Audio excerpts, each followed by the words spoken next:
Welcome to Land of the Bible. I'm your host, David Sussman. This week, we will explore the ancient port city of Caesarea.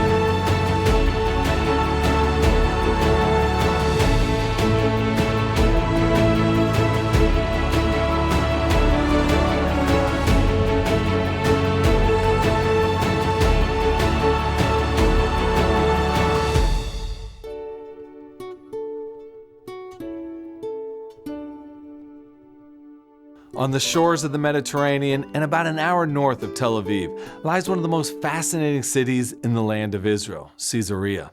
Built over 2,000 years ago by King Herod, this city became a center of power, culture, and faith. For the Jewish people, Caesarea was a place of resilience and endurance. This city also marks a turning point in the spread of the Christian religion, where the Apostle Paul was imprisoned and where Cornelius, the first Gentile believer, embraced his faith. Today, thanks to ongoing excavations and new discoveries, we are uncovering more of Caesarea's extraordinary story, its triumphs, its struggles, and its lasting impact on Jewish and Christian history alike. I'm David Sussman, and in this episode of Land of the Bible, we'll walk through the streets of ancient Caesarea and see how its history continues to inspire today. Join me on this remarkable journey through time.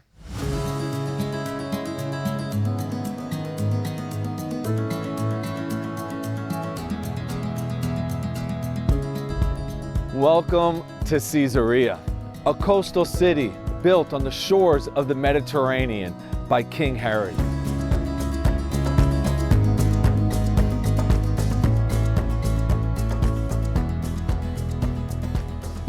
King Herod ruled Judea under Roman authority, but his loyalty really lied in power.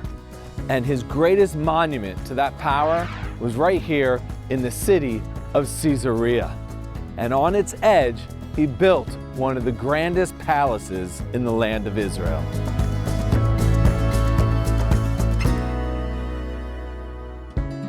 Caesarea wasn't just a city. It was Herod's answer to Rome itself. It was a port, a cultural hub, a showpiece to the empire, right here on the dusty shores of Judea. And right in the heart stood his palace.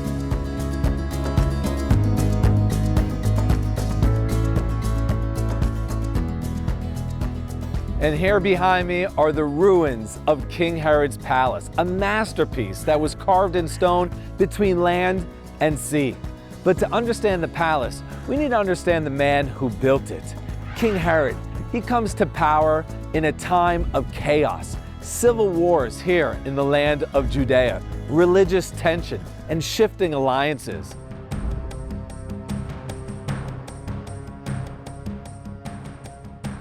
In order to survive this tumultuous period, he aligned himself with Rome.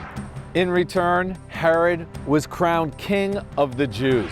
But he knew titles meant nothing unless they were carved in stone. He immediately began to build fortresses, cities, monuments. Masada and Jerusalem come to mind. But none was more ambitious than Caesarea. The palace stretched out into the sea on this rocky part of the shoreline. It had 2 levels, public halls above and private quarters below. It had beautiful mosaic floors and incredible colonnades, but most remarkably is if you look right there in the center, you can see a perfectly cut rectangle. And there, he had a freshwater swimming pool surrounded by waves of the sea on 3 sides. Imagine standing here 2,000 years ago, sea spray in the air, music echoing through the vaulted halls. and Herod entertaining Roman generals, philosophers, governors. This wasn't just a royal residence. This, for King Herod, was a stage.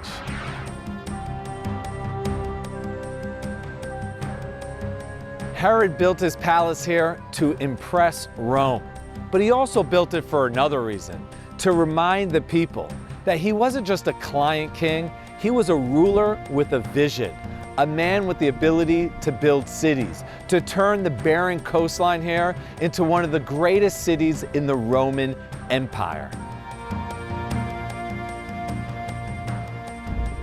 It's quite possible that the most significant Christian event to take place here in Caesarea is that of the Apostle Paul, who will be arrested and seized in the city of Jerusalem and brought here to Caesarea, where he will be imprisoned for 2 years in the palace of King Herod. He'll stand before 2 governors and even King Agrippa himself, and still he declares his faith. At the final moments of his trial, he'll plead to the Caesar of Rome. And it was from Caesarea that he'll leave the harbor and his sail will be set for Rome.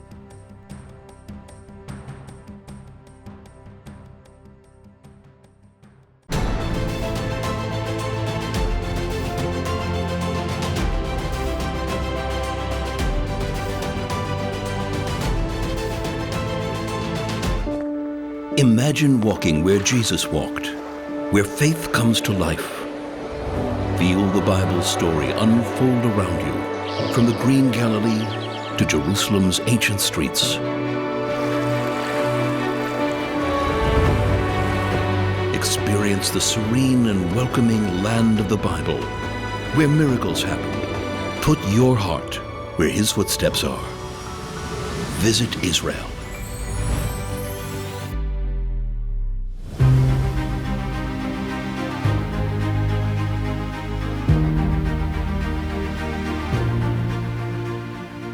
Speed, strategy, spectacle. In ancient Rome, there was no greater thrill than the war of the chariot race. And that same war echoed through this massive arena. Welcome to the Hippodrome of Caesarea. Built over 2,000 years ago, this grand structure stretched out over 3,000 meters, nearly 1,000 feet, and it could hold over 10,000 spectators. This wasn't just entertainment though. This was power, politics, pride, racing on wheels. Let's now step out into the sand and into the ancient sport of Rome.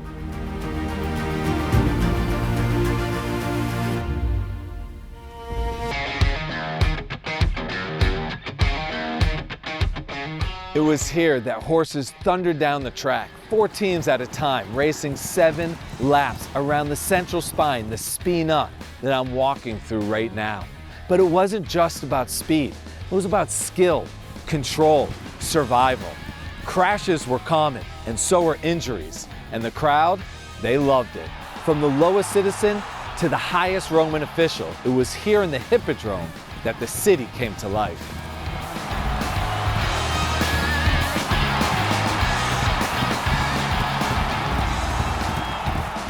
Each of the 4 teams had its own color: red, green, blue, or white. And the fans, man, were they loyal, even to the point of violence. Chariot racing in the Roman Empire was so important that it even led to riots in several cities. But it wasn't just about the sport, it was about the spectacle. So during festivals and celebrations, the races would be held in honor of King Herod, or the Caesar of Rome. And this was the genius of Roman entertainment. It distracted, it dazzled, but most importantly, it reinforced authority. And here in Judea, in the latter part of the 1st century BCE, that authority lied solely with King Herod.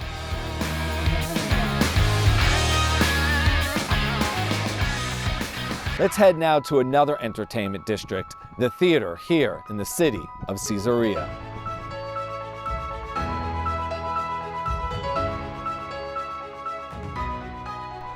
Rising above the Mediterranean Sea, we have the Roman theater, the first of its kind to be built in the East. It also happens to be the best preserved theater we have in this entire region.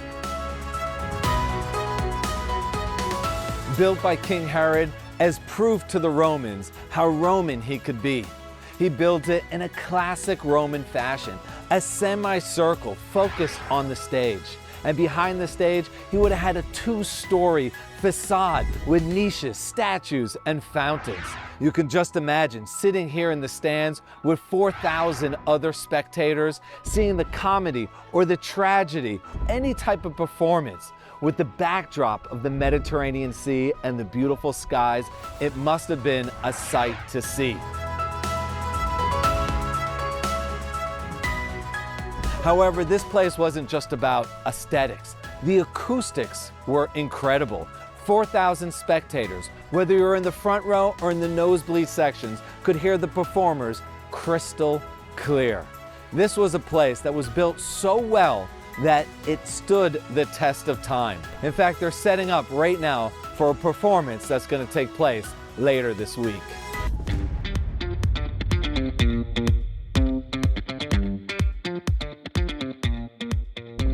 Walking throughout Caesarea, you'll see ruins from different empires that ruled during the 1,000 years of its existence, whether it's the Romans, the Byzantine, the Arabs, or later on, the Crusaders.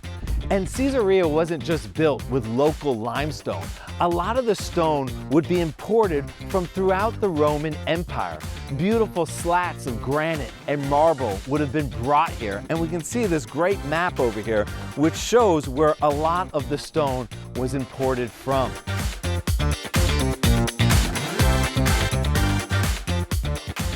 But one of the most amazing artifacts that was discovered here was this sarcophagus that we're walking to. And the sarcophagus, the word sarcophagus means flesh eater, and that's exactly what it was. This is basically a coffin. It had two parts, the lower part with a large cavity inside where the corpse would be placed, and the lid, which was always double sloped. And inside, this is where the body and the flesh would decompose. This particular one has the original Greek inscription that notes that this sarcophagus belonged to Procopius, a Roman deacon, a Christian leader here during the Byzantine period.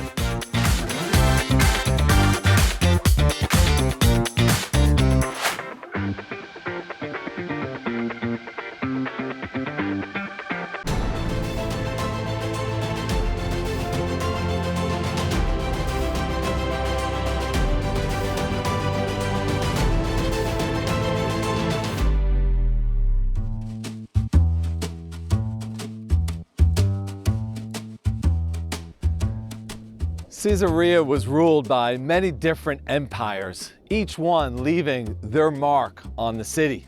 I just walked through a medieval 13th century Crusader gate that was built by King Louis IX, the King of France, who came here on the Sixth Crusade. It's a beautiful example of medieval architecture with incredible groin arches and served a defensive purpose.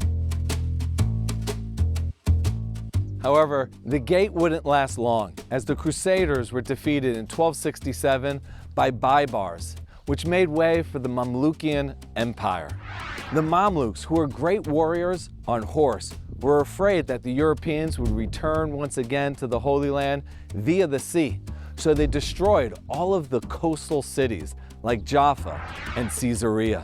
Caesarea would lay in ruins for the next 900 years until the modern Zionists came here, began to excavate, and turned it into the national park that we're exploring today.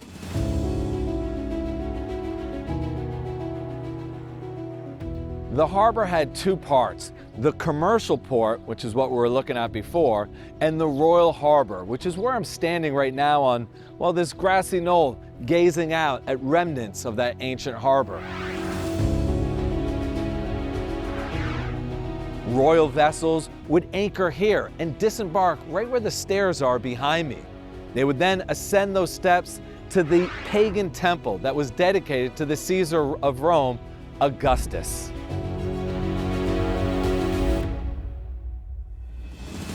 People who were coming here for commercial reasons in the wintertime would take their belongings and put them in storehouses. You can still see the arches where the goods would be placed inside. Some of those arches have been refurbished and have been turned into a beautiful museum that showcases some of the incredible finds that have been discovered there.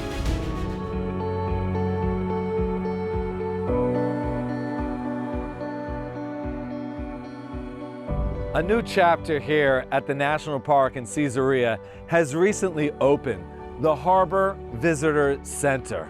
The construction of this visitor center is almost as amazing as the artifacts that are showcased inside. You can see the modern arches here, but behind them you have the ancient vaulted rooms which supported the main temple to Augusta here in Caesarea. It took 5 years, architects and archaeologists working hand in hand together to preserve the ancient while making space for the modern. Once inside, you have 4 vaulted rooms. The first one, a timeline through Caesarea's long history. It has artifacts as well as a beautiful map that lays out the various buildings and when they were built. The second vault has an amazing video all about Herod's complex relationship with his wives, his children, and with Rome. The third vault showcases some of those coins that were discovered by tourists like yourself who are scuba diving under the water. And of course, the last room with statues and Byzantine lamps and all sorts of incredible finds that are worthy for anyone visiting Caesarea to check out.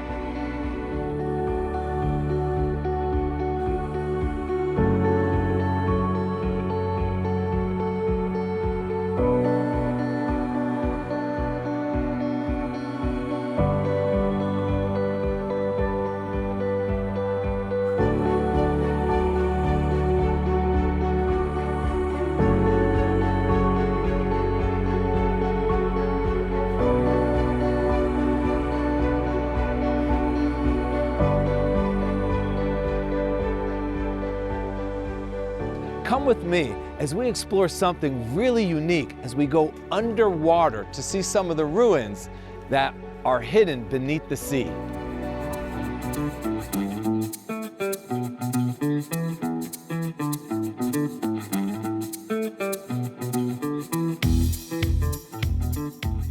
Herod's Harbor lasted for several hundred years, but due to tectonic movements and the earthquakes that they caused, along with the currents that were constantly coming from the south, bringing sand from the delta of the Nile River, it eventually came to its end.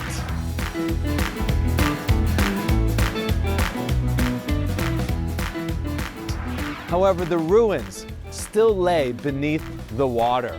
Here in Caesarea, a one-of-a-kind place in Israel, you can actually go to the dive center, even as a beginner, and go under the water, following 4 clearly marked paths with guiding roads that take you along those ruins to see some of the beautiful marble colonnades and storage houses, ancient shipwrecks, and who knows, you might even find something new.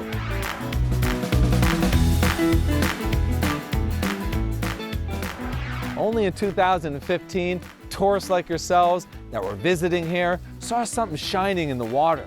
They went over and they moved the dirt around and they found a gold coin. After that, archaeologists came to take a deeper look. And well, what they found was 1,500 gold coins, 700 silver coins that dated back to the Fatimid period, the 12th century CE, and it mentions a leader by the name of Al-Hakim. This was an amazing discovery, and there's so much more underground, under the water, that's still waiting to be discovered. It's an active archaeological site today, and tourists like yourselves who scuba dive under the water help to find some of these ancient ruins.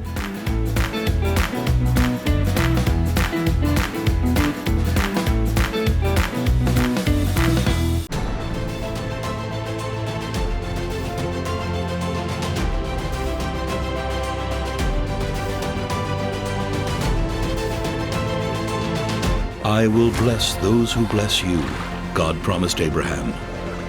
Embrace this covenant by connecting with the people of Israel. From Jerusalem's stones to Galilee's shores, experience living faith through their traditions and hospitality. Your journey is more than visiting biblical sites. It's about hearts that welcome your friendship. Your presence matters. Discover Israel. One of the great things to do outside of the national park is to rent one of these easy riders. It allows you to see some of the ruins that most tourists don't get to. There's mosaics, synagogues. You can even ride these all the way to the aqueduct.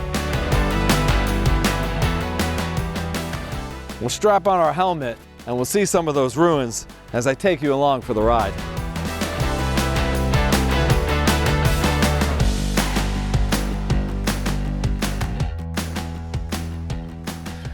So we're outside the national park right now, but we still could see all the ruins here, the ramparts, the walls of the Crusader city here in Caesarea. Something you can really only see with these easy riders.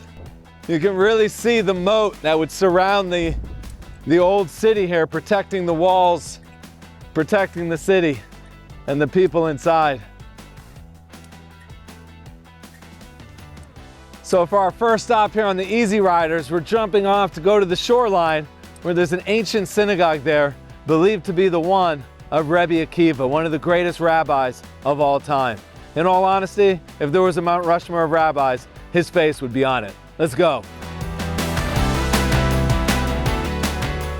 So we're headed down right now to an ancient synagogue that was built here about 1800 years ago during the Roman period, during the period of the Emperor Hadrian. Hadrian was a terrible guy for the Jewish people.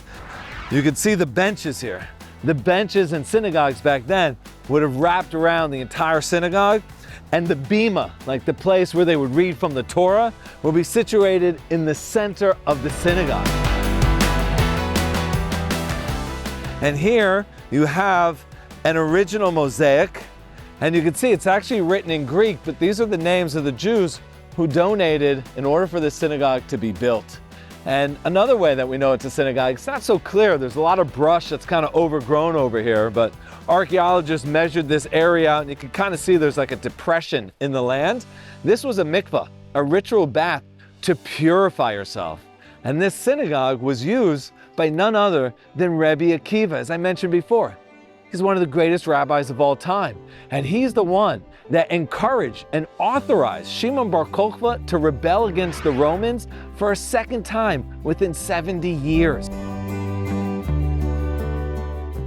The year was 132 CE, and Shimon Bar Kokhba, with the help of students of Rebbe Akiva, built all of these tunnels and caves in the hillsides of Judea, and they began to attack the Romans. And they were quite successful. In fact, they kicked the Romans out of the land of Israel for 3 years. Not one Roman official was here. We started to print our own money again and even drew up blueprints to rebuild the Beit HaMikdash. Unfortunately, in the end, the Romans came with half the Roman army and put an end to the rebellion. We were almost there. But one thing Rebbe Akiva institutionalized was the idea of the community coming together to the synagogue. And as a result, we've been able to stand the test of time, and 2,000 years later, once again, we've returned to our land, the land of Israel.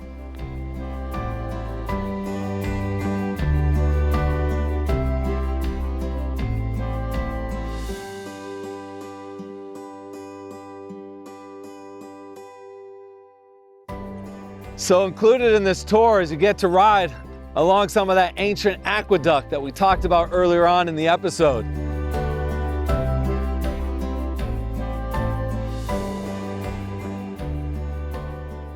But this part here is only partially exposed as it hasn't been fully excavated yet.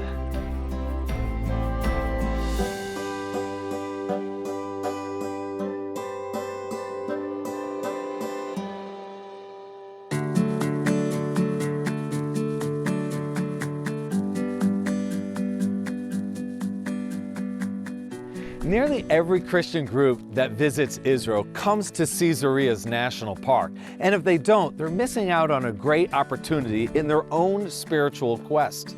And the reason being that it was here in Caesarea that the first Gentile would convert to Christianity.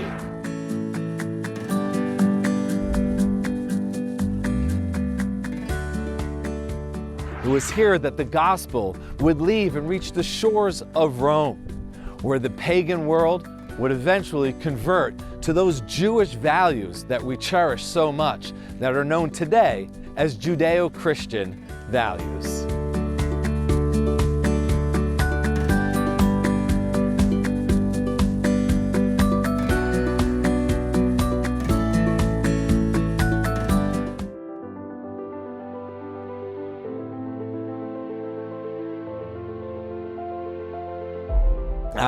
The flavors of Israel are as diverse as its people, blending centuries of tradition into every bite. In Machane Yehuda, the market's more than just food. It's a palace of culture, connection, and shared heritage.